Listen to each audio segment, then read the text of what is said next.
Hello, Brian. Good morning. I love your background, first of all, both the colors and the science and magic.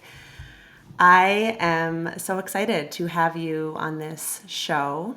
We've been working together on Wednesday mornings pretty much every week for the past 2 years. And so it feels really special to have you here on this conversation, have other listeners tuning in to what we talk about. So, welcome. Well, thank you. I'm just honored to be here. I'm obviously a huge fan of everything you do, and personally have gained so much by your coaching and mentoring, and so I'm honored to be here. Thank you very much. I always start these episodes by painting this general picture of where my guests come from by offering an opportunity to share anything that they feel is relevant about their upbringing, about their background. So if you'd like to take a few moments and share anything that you feel is relevant from your upbringing that has brought you to where you are today, that would be amazing. Thank you. Yeah, so I grew up. My father worked for a large Minnesota corporation, and so we moved about every 3 years when I was growing up, which was I actually enjoyed. It was fun, but a little bit unusual. We lived in Belgium for a few years, which was very impactful to me. Kind of getting indoctrinated in a totally separate culture was a huge influence on me. Also, I grew up as a Reformed Jew, which I think benefited me greatly because I'm not a very dogmatic person, and and it was very much about spirituality and ritualism and not about the actual dogma of the religion. And growing up in Europe at that time, we would have to go to the synagogue and there was grenade nets and would be escorted by Uzi. So I got the impression of the value of being in a minority early on, and that was very impressionable to me. And then my parents were kind of stereotypically Jewish, very action oriented or results oriented, and definitely would get up in morning and on the weekends at 5 and start like moving rocks around the house and just like complete like labor that my kids would never experience today. So I think that all kind of has factored into sort of my psyche, so to speak, and also just by nature, I think. Frankly, I my wiring, my predisposition benefited greatly from, I believe, from my experiences growing up. But but for other people, it might, I think the same environment might have had different results. Let me put it that way. It's so fascinating to consider the space in which we were raised and how that impacts our beliefs in our brain. And maybe we'll get into a little bit of that in this conversation. But before we do, what do you do today? So share a little bit about the work that you do. You're such an inspiring entrepreneur in so many ways, and you inspire me. Over the past 2 years, just your energy and your passion for what you do is incredible. So share with the audience about some of your projects and your heart within what you do. Sure. It can sound a little unfocused and distributed around multiple things, but for me, I'm way more focused today than I have ever been. I am a dentist by training here in outskirts of Minneapolis, and have really become a serial tech entrepreneur. So I'm parts of many different what we call oral technology companies.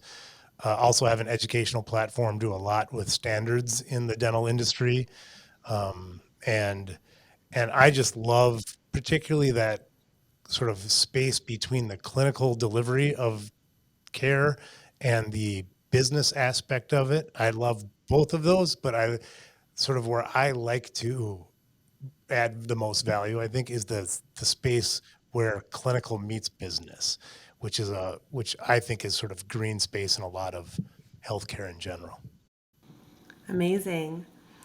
And we started working together right before COVID hit in March of 2020. I think we started working together in January 2020. And you found me by randomly searching for meditation guides for one of the projects you were working on and kind of stumbled upon my website. So I'm curious, what did your life look like at that time? And why were you drawn into this work with me of embodiment and nervous system care? Yeah, I love the story how we met because it's very much like flows into the science and magic of how the world works, right? Uh, I have a therapeutic virtual reality platform called Digital Nitrous, and it's basically a virtual reality platform that patients wear to remove anxiety. Uh, and and so I was looking for somebody to do guided meditation in the application, and that's how I came across you. And I went to your website, and I was a knowing workaholic, running many things, like kind of just going. My life was just a flurry of work activity, and I was running myself ragged. But I could also see that there was going to be a point in time in the near future where I was going to be able to be on the other end of that by exiting a company and a couple companies, frankly.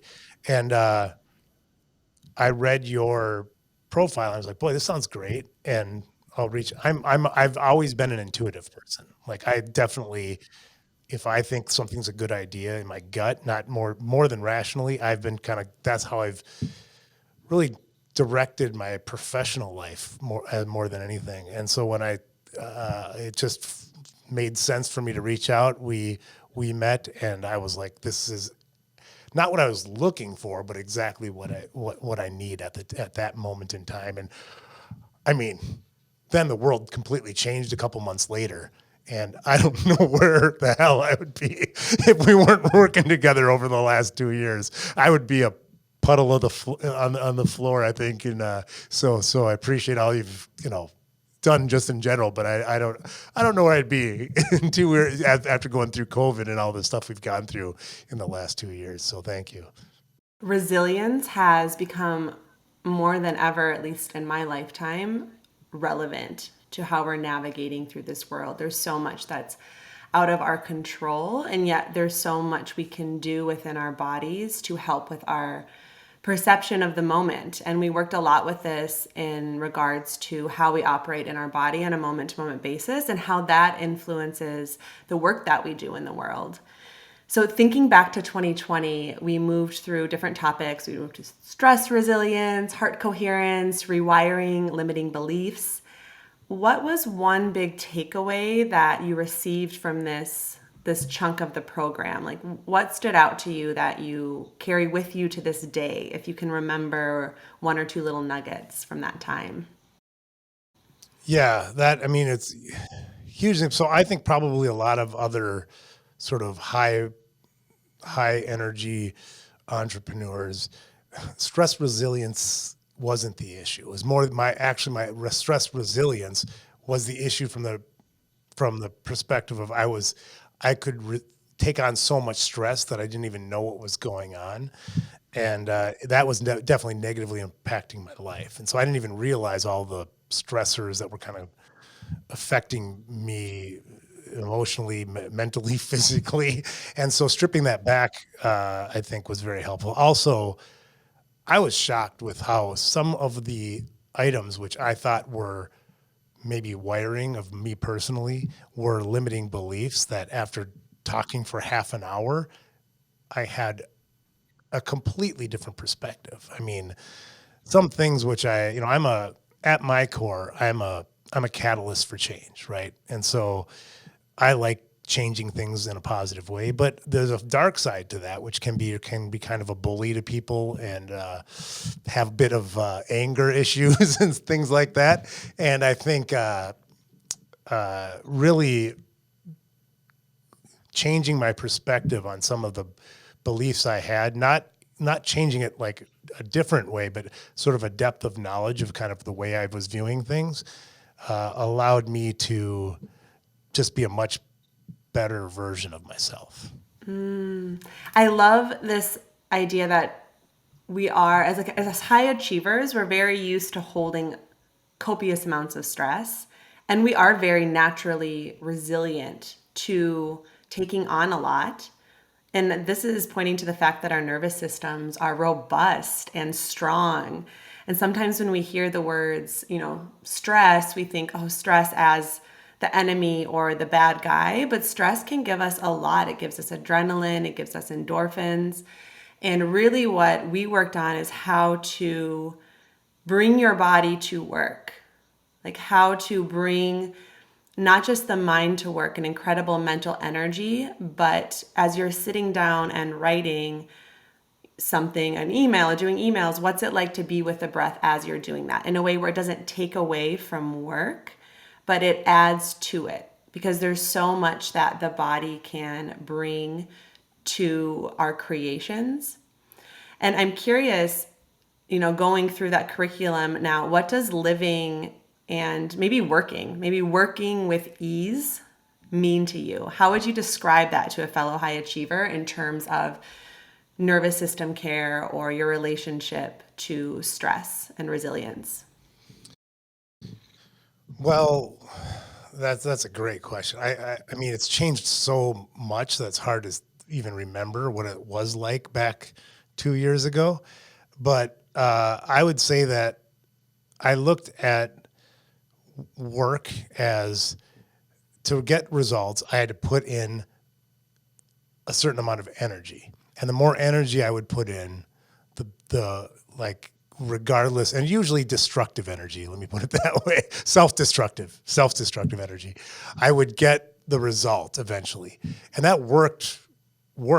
However, not as much as working with ease to me is really it's almost working in a more efficient way by having the space to think more broadly, more creatively. I think that's really what I've been able to do is working with you, learn sort of I don't want to say lifestyle changes, but it kind of is lifestyle changes, but it's also a different perspective to work more creatively. Now I look at performance as an athlete would, where you need to rest and stretch to perform your best, versus like, I thought that it was completely different in business. Like in my work, I thought that, it was akin to like trying to win this, like being on the Super Bowl, playing the game all day, every day, all day long. And that's not the way it works. It's the preparation that leads to the performance at the right time, which is working with ease, but also much more effectively. Working creatively. I love that. And this is at its core what entrepreneurs seek, is that it's a really potent high level state of being where energy feels like it's flowing. And what's interesting is that when we're in a state of stress, our brainwave frequency exists at a really high level, and we're super focused on our external environment. And this is advantageous when thinking if a threat is around us, we want to be hyper focused on our external environment.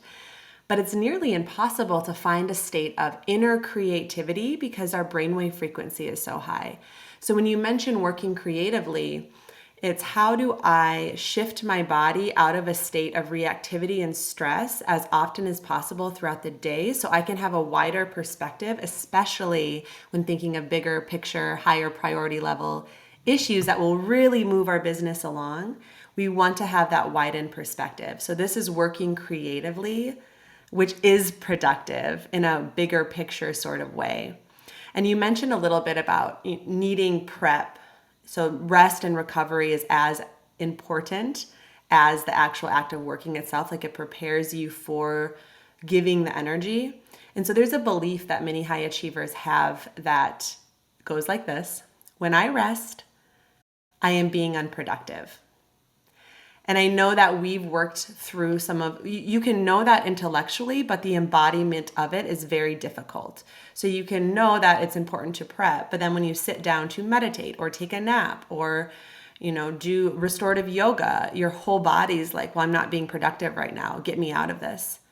Can you share a bit about your process of embodying those words and how it has had an impact on your business and your work?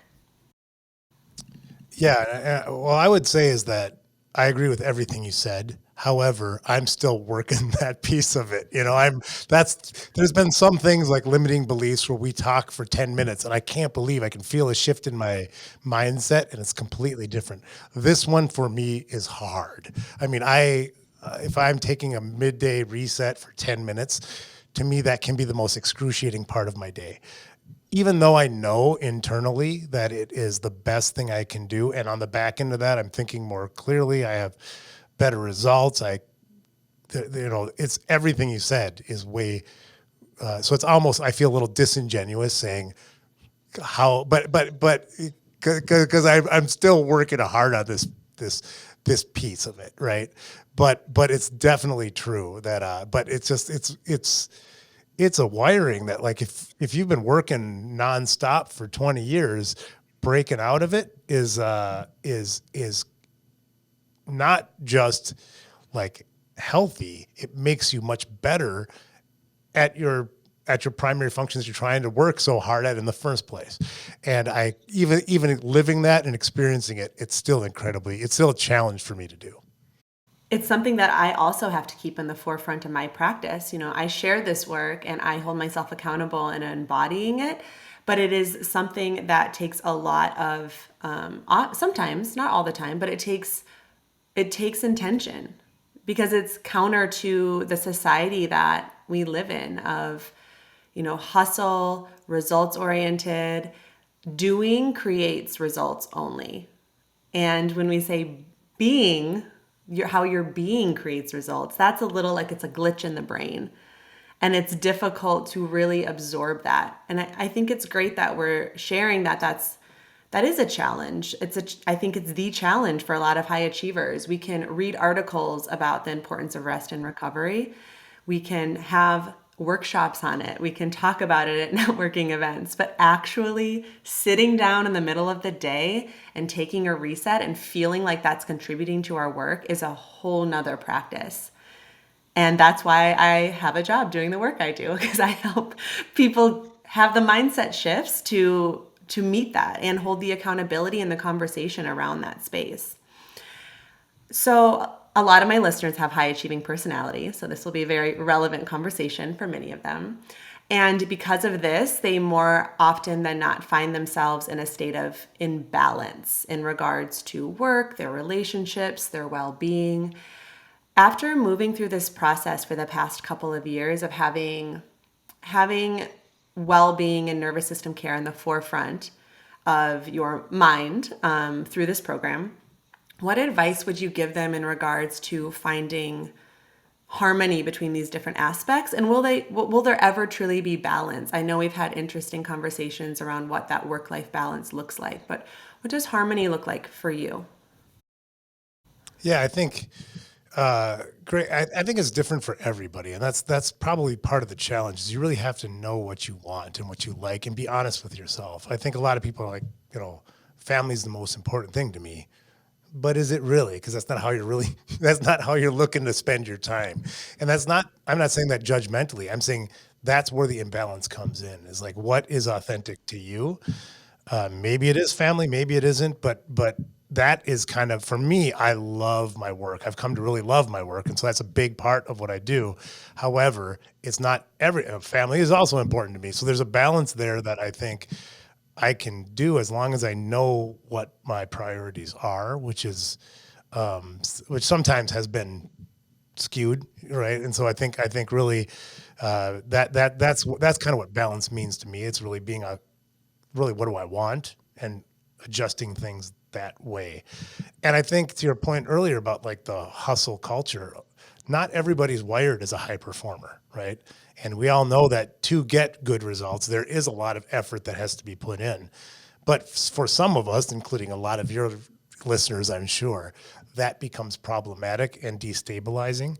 And for me, it has become the sort of paying attention to my body and becoming healthier and having taken care of my nervous system sort of counterintuitively and has also led to much higher results in every way. You know, and I think that I mean I am certainly not an expert on having work life balance. That is for sure because I work a lot, but much less now than ever before, and with way more efficacy than ever before. Certainly every other aspect of my life has been heightened from that. And that's really, sometimes I think that what I would say is that a big piece for me has been, which is probably true of other high performers, is giving yourself the grace and the forgiveness to not be perfect at it, right? So for taking meditating for 5 minutes versus 30 minutes is totally cool. And you remind me of that all the time, right? Like if I don't get the result that I wanted to get, and it's on me, I can be sort of, there's a lot of critical self-talk, and I think that would be the pretty much the biggest for people wired like me. I think that's just doing something and getting on the, is incredibly effective, and you don't have to do all of it all at once, right? Which is very difficult for me. There's so much wisdom there. And it's funny because I work with high performers, really goal-oriented individuals, and I put a customized weekly task list together for my clients. There's generally not a problem with getting that stuff crossed out. The issue comes with, oh, when I didn't get to something, there's a feeling of failure. And I'm the sort of coach who says, that's great, you let it go, you surrendered. And that's so it's funny you bring this up because what does it look like to flow a bit and not do everything on the task list and be okay with whatever is? And that's that being part of it. So it's completely flopped from how we generally would approach attaining a goal. Of course, there's discipline, but when people are wired to be high performers, the discipline's not the issue. It's the relaxing and releasing and letting be and having some space and rest and letting it be okay if the fulfillment isn't at 110% capacity. So I love that you brought that up. Yeah, just you mentioning that gives me anxiety because I'm thinking of all the items that I didn't get done on weekly tasks and what I would do differently next time to make sure that I got those done. It's like yeah, so it's yeah, that's definitely the challenge for me. Exactly. Do you feel a different relationship with your body and your nervous system after this work? Like, how do you navigate differently during your workday? Could you maybe paint a picture of what, maybe habits or what the feeling is of your connection to your body now after some of this work together? Oh, I mean, I can't even describe, I won't be able to articulate the difference. I ignored 100% of what was going on in my body unless something was like screaming on fire. And I have a severed nerve in my right shoulder and did dentistry at a very high level for 20 years. So there's all sorts of input coming from my extremities. Like my hands are out, I was in martial arts. And so I can always feel everything now. And I could never feel anything before. And that's a good thing because it allows me to manage it and listen to my body. I mean, I'm just much more rested, which is like, it's a very broad term, but I think, like I can actually take care of myself, which I was not at all before. And so it's a completely different experience all the Yeah. time now than it Yeah. was 2 years ago. Yeah, I mean it's hard to put into words the different. Like I literally couldn't even like I didn't like I have almost no pain perception unless it was like screaming in pain. I just ignored all input from my nervous system previously, and now I don't. Now I'm probably much more of a normal functioning human being, maybe. When we're so into what we're doing, and especially in this realm of technology, in this age of technology we're in, we can almost leave our bodies to be on the computer, to be in our mind, to be in a state of creativity. There's a lot of mental energy, and then so we neglect the body until it screams at us when it's like, well, pay attention to me here. And then it's about backtracking from an injury or chronic pain. Rather, if we keep in touch with the body and bring our bodies to work with us, we can pay attention to the signals as they arise so that it doesn't get to a place of needing to scream at us. I'm curious, in addition to this energy of well being, do you feel like your body connecting with maybe the heart or the gut has influenced your business and added to your business versus the mental energy? Because I know you mentioned at the beginning of this podcast your instinct. Do you feel like your instinct and intuition has been amplified in any way from some of these practices? Oh, 100% yes. I mean, it was a, I think it was a power I had before. Like you said, it's become like way amplified. Also, prior to us working together, I created a persona called Compassionate Bryan because I, like I said, I'm a change catalyst. So I don't have that filter that cares what other people think as much. So I made a lot of enemies in the industry, right? And by being antagonistic. And I realized that that was negatively affecting my businesses. And so I was like, okay, I have to act more compassionate, right? And now I truly am more compassionate, and that has completely changed a lot of things. I do a lot of speaking, a lot of just everybody does a lot of speaking, both, but I do podcasts and things like that. And I always now try to put my awareness in my heart before I'm speaking, and it has a, a tremendous effect on how I'm communicating and the connection that I have with listeners. And that's not just it's not fabricated, it's authentic, but it's also incredibly effective. Like, I mean, the results are much stronger, and I'm less of a less antagonistic, to put it nicely, to myself.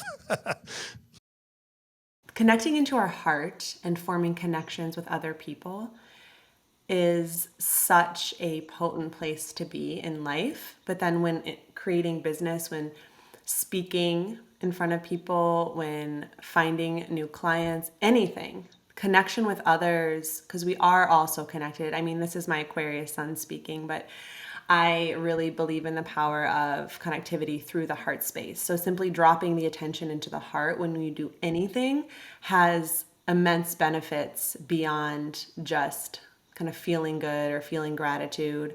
There's some sort of mysterious connection that we have with each other. And I love that you found an embodied sense of compassion.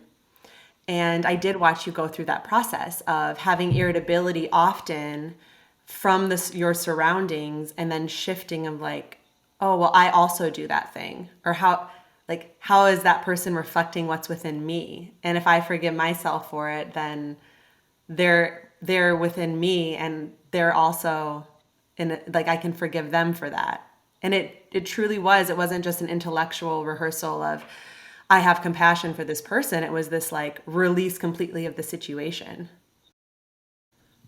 Oh, it's tremendously changed my life. So I've had way less anxiety and stress because I'm not constantly walking around being irritated all of the time. I mean, so personally, it's affected me. Plus, obviously, how I'm affecting other people has tremendously changed. It's fantastic. And also, I am very heady. I think one of my unique abilities is to be able to reason very quickly. And so I'm always up in my head. And so being able to get down into my body and into my heart space both is healing in a very large way, but also allows my reasoning ability when it's needed to be much stronger too. So it's better all the way around. Speaking of heady energy, one thing that always amazed me about you is your connection with your inner visioning. Specifically, we did a lot of work with pineal gland, or the third eye, the space in between the eyebrows. And throughout the past 2 years, we've exchanged a lot of dialogue that leans more into the magic and mystery and the unknown in regards to this visioning. You see some pretty symbolic things when you tap into your third eye through intentional meditation, through sitting with it. Can you share more about what it feels like to work with your inner visioning and how you do it and what value you receive from it? And I know it's hard because some of these symbols that you're receiving aren't literal, but you can kind of lean into more of that mysterious unknown feeling of that process. Yeah, it's interesting because to me it's a little bit scary, because it's very effective, and I get into a very deep state of like a meditative state, and I do see visions and things which have come true, which like even makes me uncomfortable to say, right? But the way I experience it, it's like I'm not thinking, but I'm perceiving things that from all different perspectives at once is kind of how I feel it to be. And that allows me to, I think, come to some type of a sort of subconscious or magical conclusion, or see something from a way that I would have never got to before. And it's it's is that one, it's more real than a dream to me, and it's uh but it's also more abstract, and it tends to lend more into, sometimes I see things that do come true, which is really weird, and like I said, it kind of scares me sometimes about that. And then other times it's like I feel things that are maybe more guided than factual, right? Or I don't know how to best say that, but but it is very strong for me. Like I can go very deep, very fast, and also I enjoy it to the point where I have to be careful to balance it with yoga and more embodying practices, which you've taught me, because I could be there all the time. I just could hang out there and be in my visionary state and be, as long as I had an IV, I'd be happy, right? So I mean, I could, that for me is like the absolute, like like an idealized state of where I want to be. And for listeners who aren't sure what we're talking about as far as the third eye, so the third eye is associated with sight beyond seeing. So it's when you close your eye, it's the space between your eyebrows. It's also associated with the pineal gland, which is a gland that regulates our sleep-wake cycle. And when you close your eyes, and you can roll your eyes up and in as your eyes are closed towards this spot, or you can contemplate on this spot. There's many different meditations to help you connect into this area of the body. Many people might start to see different visuals beyond the actual eyesight. And often these visuals have symbology, or they're like an archetype, and they have a certain feeling or meaning that's beyond a literal sense. And I loved what you said, Bryan, about how you see things from a higher perspective, like everything at once, because in this way, some of this visioning can collapse time. And you can spend 10 minutes in a pineal gland contemplation, see a visual, and come to a conclusion or a different way of being that might take you otherwise 6 months to get to.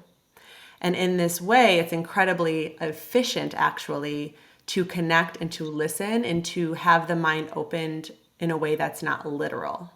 But it's insight that goes beyond this. Like, I'm going to create a Venn diagram and list the pros and cons and the interlap between these things. You're not in beta brainwave frequency, at that higher brainwave frequency. You very much lower your brainwave frequency, and these ideas start to come through. And it is from the subconscious. It's very mysterious. It was really a joy to witness you connect into that space and share your visions with me. Well, thanks. And you know, I've always been sort of, I think, attracted to things that pull me into a flow state, like playing guitar or snowboarding or fighting. Like those things get me out of my head into a flow state. And for me, uh, the pineal gland meditation is like taking that 1,000 steps deeper. That's what it feels like to me, which is hard to describe, because the flow state in and of itself is hard to describe. But this is, it's like a deeper version of that. I want to address the concept of letting our work flow through us, which could be a feeling of flow state. So rather than gritting our teeth and pushing something out, you've often spoken to the fact that during some of your most creative moments, you felt like you were surfing on a wave that was beyond your control. You were responding to your environment. And I love this. And I think many entrepreneurs and inventors would speak to this as the muse, like the work that flows through me rather than the work that I do in the world. It's a very high level type of creativity. So I think it could be also flow state. But what do you do to connect with this energy, with this wave? What sort of environments or practices, or where do you find this feeling? And how does body awareness and presence play a role in this connection to this energy? Oh, it's huge. Yeah, that's something that I've really has amplified with our work together. You know, probably the prime example that I can think of is that I went on a walk, was listening to a meditation while I was walking, and right when I got done, I had an outline of an entire book that I hadn't thought about writing, but it came to me while after on the walk. So I started writing, and in 10 days, I wrote a 200-page book that has become like a big, you know, frankly, I didn't think anybody would read it. And the problem is that everybody has read it, so it's been good. But I probably would have proofread it more if I knew people were going to be reading it. And I just met with some people last week at a meeting, and they were asking about like how long it took, and it took me 10 days. I think a lot of people would spend 3 years writing a book, or maybe at least a year, but it was just flowing through me, and it wasn't like I was. I wasn't being like you said, didn't like list stuff out. I wasn't being conscious about it. Maybe a little bit about just making sure that I had the right story in the right space, but not really. It was more just kind of came through me. And I think, people are like, oh my gosh, that's amazing. But it's also similar to like a musician who writes, Paul McCartney, I think it was Let It Be. He wrote like in 2 minutes or whatever, right? Like it just comes to you and you do it. And I think doing the embodiment practices, paying attention to your nervous system, having rest, puts you can set yourself up for these moments, right? That's what one of the things I've learned from you is that you can kind of set the table, so to speak, for that to come. It might not always come. Sometimes it's going to be a better meal than others, right? But you can set that table up for that experience. And there's no doubt that I would not have written a book like that had I not had the table set for that, right? I might have done something else that was of less impact, that might have felt like as impactful, but I think having you can stage that environment and prepare yourself so that those moments come more frequently and more deeply. I often approach my work in the world as a vessel to some sort of higher frequency for harmony to come through. And it's a state of surrender, and it's not my work. I say, may this work that flows through me, because I always find that that is the most potent and relevant work. If you connect into that higher frequency that connects all of us, and then let that and take care of your body, take care of your nervous system so that it can flow through and be shared. I mean, writing a book in 10 days is incredible. And it's really hard to be a vessel when you're in a state of fight or flight survival, because it's hard to be that vessel. And there's just so much goodness in what you're sharing about being in that meditative state and allowing this beautiful energy to come through. Do you want to share a little bit about your book? Well, first I would say, yeah, and it's easy to say I wrote in 10 days. I wrote in 20 years, right? I had 20 years of experience that I would never have been able to package and distill down to 200 pages in 10 days, right? And that's what happened. So, uh, the, and you're exactly right. It was kind of definitely flew through me. It wasn't me doing it. However, it was kind of what I have experienced over the last 20 years of working at a high level, and so that's why I was able to write in 10 days. It wasn't because, and it's not a great work of literature. This is a nonfiction book directly related to healthy healthcare industry. It's called The Patient First Manifesto, and it's all about the disconnect between how healthcare professionals see healthcare and how patients view it. And I think it's time to expand the definition of quality of care to include the patient experience, and how that is counterintuitively the best way to grow your practice as a healthcare professional. But it's very similar in that the disconnect between patients and healthcare providers comes down to what I believe is a lack of a necessary, not necessary, a lack of compassion on the provider side, because in the interest of doing the best quality of care, we have to disconnect ourselves from patients, which in effect causes this barrier. And if we absorb patient stress, it negatively affects our ability to, like, if you're a surgeon and you're stressed out for the person you're working on, you're not going to be able to produce the highest quality result. So you have to develop, I believe, a compassion for what the patient's going through without internalizing their suffering. And that is not something that just naturally happens for a lot of us. So we end up dissociating, and that's kind of what my book is about.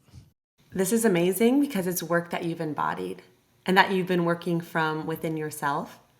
And so when you shared it, it streamed naturally from you because your body was behind your work. That's what I'm hearing. Like bringing that compassion back around in that conversation of stress as we move through things in our own lives and embody certain ideas and essences in our own lives, then the work that we share, it's not only intellectual, but it's from the heart. It streams from us and from within our bodies, and then people can feel that energy. And it's a bit more mysterious, but it has to do with connectivity and compassion and like feeling into the emotions of each other. Sounds like an amazing book.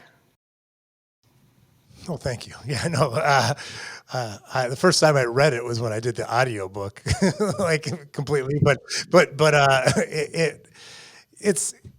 I think it's needed. You know, I think in general, compassion is needed around the globe, but certainly in healthcare, I think we all feel that healthcare providers, we've had that experience where there's just this blank stare of disconnect and not emotion. But there's also I can see it from the healthcare provider side that you can't absorb people's stress all day, so having it's like a muscle that you have to flex, I believe, as a healthcare giver, that to be able to have compassion for people without the empathy where you absorb their stress is key. So, knowing what you know for moving through this transformational process of nervous system care, of connecting with your body, what do you still find difficult to embody? Like many of us know intellectually what's best for us, but have a challenging time implementing it into our lives. So, what are you still struggling with in terms of this work? The primary driver or primary issue, I think, is we already touched on.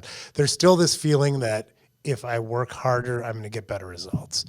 Also, another one that I probably didn't mention it at first because I try to ignore it as much as I can, is I realize I have attachment to outcomes or desire, and me letting go of things and allowing them to happen the way they're supposed to happen is a challenge. I feel like if I want it bad enough, I'll get it, but wanting it bad enough is the problem in the first place.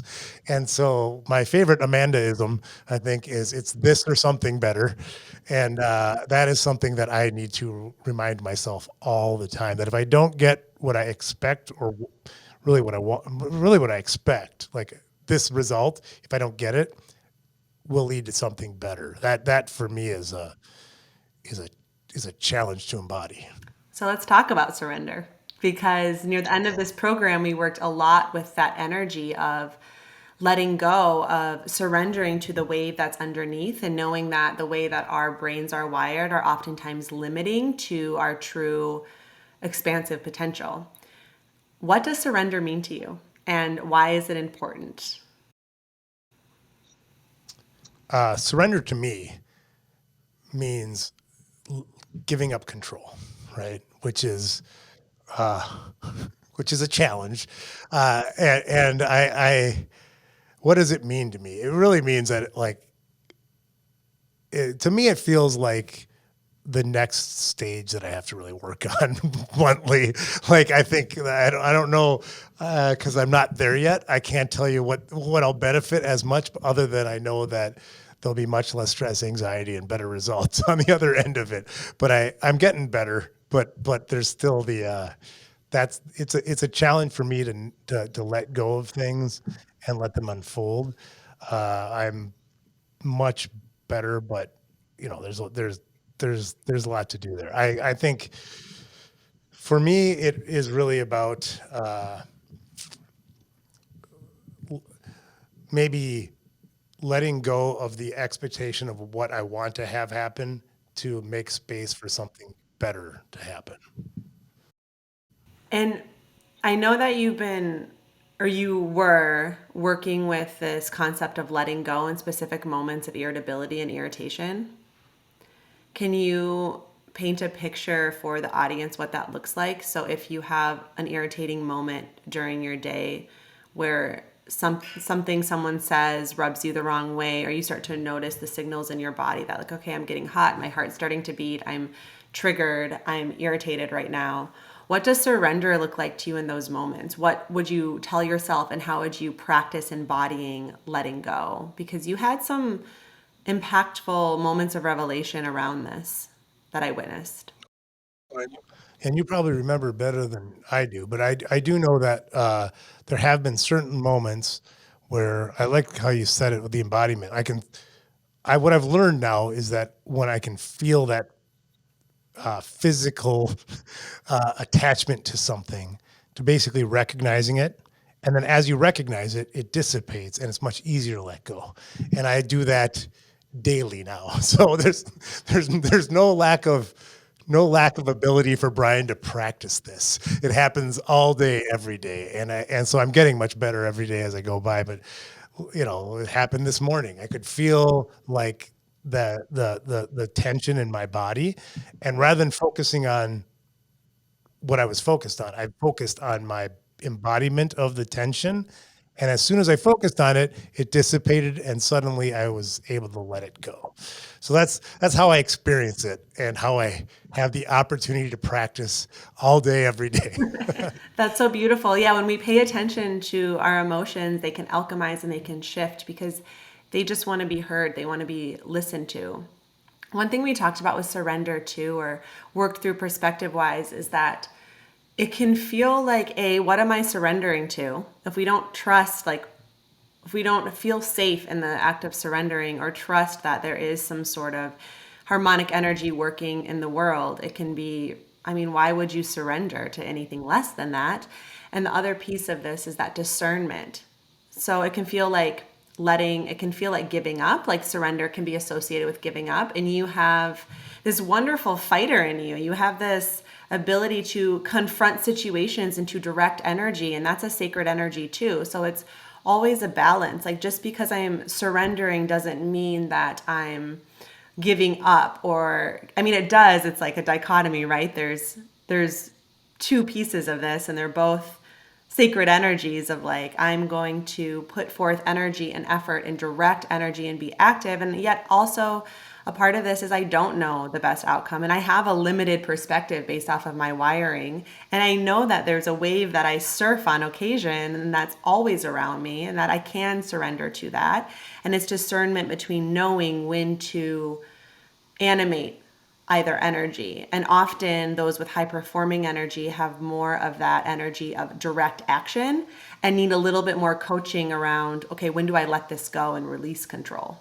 So it's not having to do that all the time, but it's like when it's discernment around what situations to animate either energy. Yeah, in my experience, I would never let anything go previously.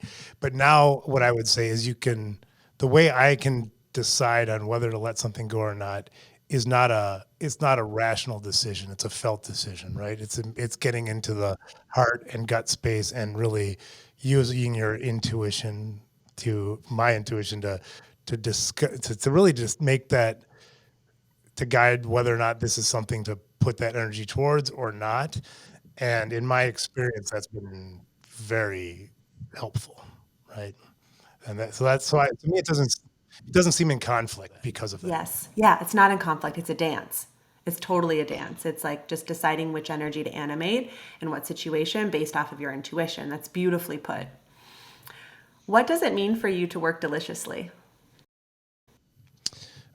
Oh, for me, working deliciously is it's being present. I think is what we've worked a lot on presence because I that was something I think I knew that I could embody that I did not embody, and I felt would be kind of it was, and so for me, it's being present with what I'm doing, and everything that entails, mind, body, spirit, flow state.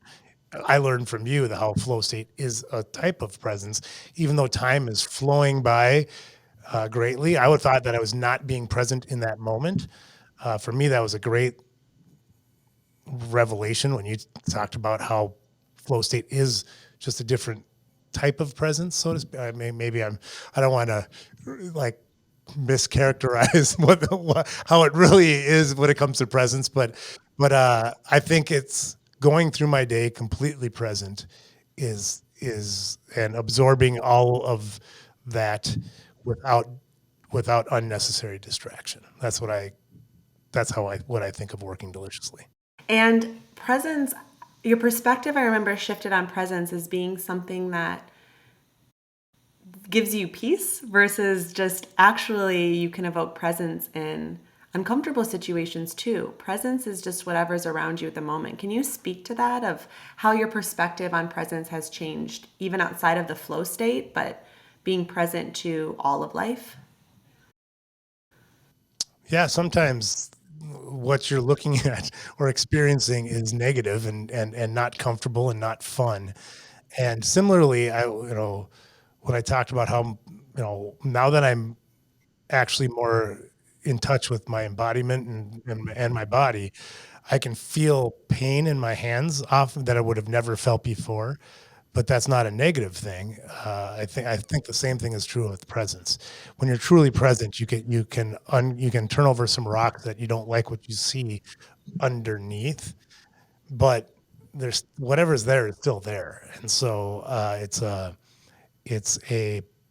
it's for me essential piece of presence is recognizing that that it's not one type of thing, it's all of the things, which is I don't you said it better than I did, but I think being in a flow state, being present and having it being uncomfortably present, and then being what I sort of originally thought as presence, which is being deeply connected at that moment in time, are all aspects of being present. I love that recognition that presence can be uncomfortable. Like we can be present to that which is not fun to be with. Like it's not always something that creates peace. Yet there's profound humanness in it. And it makes me think back to when you said, I'm present with my emotions when I'm irritated, and listening to them just shifts them and then I can let them go.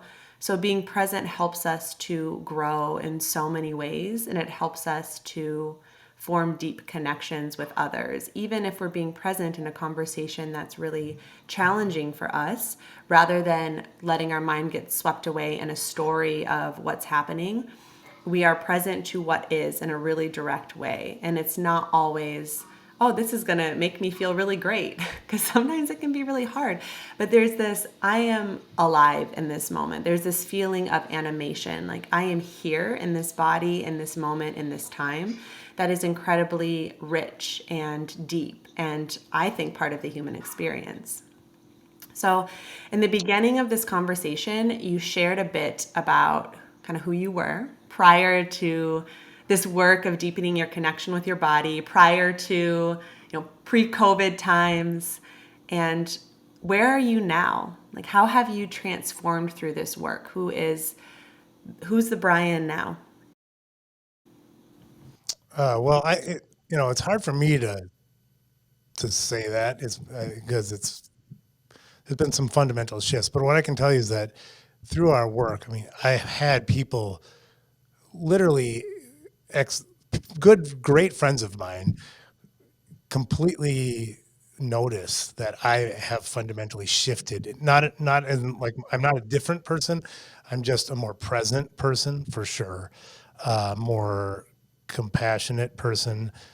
I think I'm just a more it's like the essences of myself have been amplified in a positive way, and the negative aspects have been elevated to be more positive. I think that everything, every problem's an opportunity. Every negative aspect has a positive aspect to it. And I've been able to really and I'm still not like a well-rounded individual, and I never will be. I am an extreme, like an intense personality, and that I think for a lot of high performers who are probably intense personalities, it's incredibly important to make sure that that intensity is channeled in a positive way. And I think that I've definitely been able to channel my intensity in a more positive way.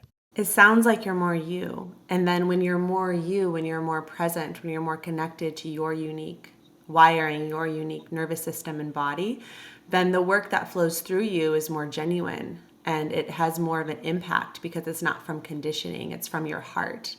And I am a firm believer that we all, whatever our work is in the world, however appearingly big or small it may be, entrepreneur or not, if we're connected into our heart and we're operating from our heart, that's what's going to heal the world because we all have unique medicine.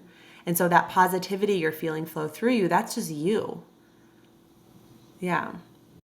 Yeah, I do not disagree with it, with what you said. I think what you said was, in my brain, it was very similar, just much better stated. That's great. Thank you for sharing. So, there's lots of ways for listeners to connect with you if they would like to do so. You have a new book, you have a podcast, a YouTube channel. Can you share a bit about the best ways for people to find you and to learn more about the amazing work that you're sharing in the world? Sure, thanks. Probably the easiest way is just to go to my personal website, which has all my initiatives that I'm working on right now. It's Bryan Laskin, BryanLaskin.com. Wonderful. And I'll link that below as well as I will link your book in the show notes. It has been such a joy to have this conversation with you. We've had so many good exchanges over the past 2 years, and I think that your sharing of your process will be such a gift to so many individuals who also share this high performing energy and this deep love for the work they do in the world. So I deeply appreciate you for coming on to the show.